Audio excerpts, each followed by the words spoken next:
नाताळच्या सुट्टीत पर्यटकांचा ओघ कोकणातील समुद्र किनाऱ्यावर पाहायला मिळतोय। सिंधुदुर्ग जिल्ह्यातील बेळागर शिरोडा समुद्र किनाऱ्यावर पर्यटकांची मोठी गर्दी पाहायला मिळाली। तर देवबाग, तारकर्ली, मालवण या चिवळा समुद्र किनाऱ्यावर देखील पर्यटक मोठी गर्दी करतायत। आढावा घेतलेला आहे सदाशिव लाडला। सलगच्या सुट्ट्यांचा आनंद लुटण्यासाठी देशभरातील पर्यटक सध्या कोकणात दाखल झालेले आहेत। मी सध्या आहे शिरोडा वेळागर या समुद्रकिनारी। आपण पाहत असाल तर नाताळच्या सुट्टीचा आनंद लुटण्यासाठी पर्यटकांची मोठी गर्दी या ठिकाणी आपल्याला पाहायला मिळते। त्यासोबतच हे पर्यटक जे आहेत ते जलक्रीडांचा देखील आनंद घेताना आपल्याला पाहायला मिळतात।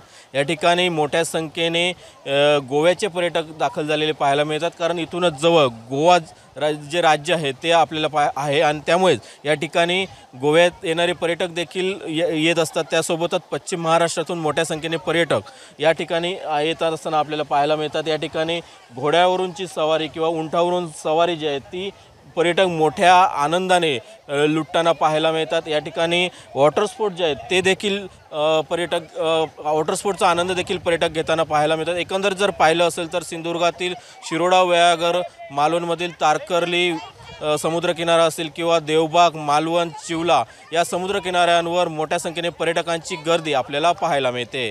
कॅमेरा पर्सन सुरेशसह सदाशिव लाडे, एबीपी माझा, रेडी, सिंधुदुर्ग। एबीपी माझा, उघडा डोळे बघा नीट।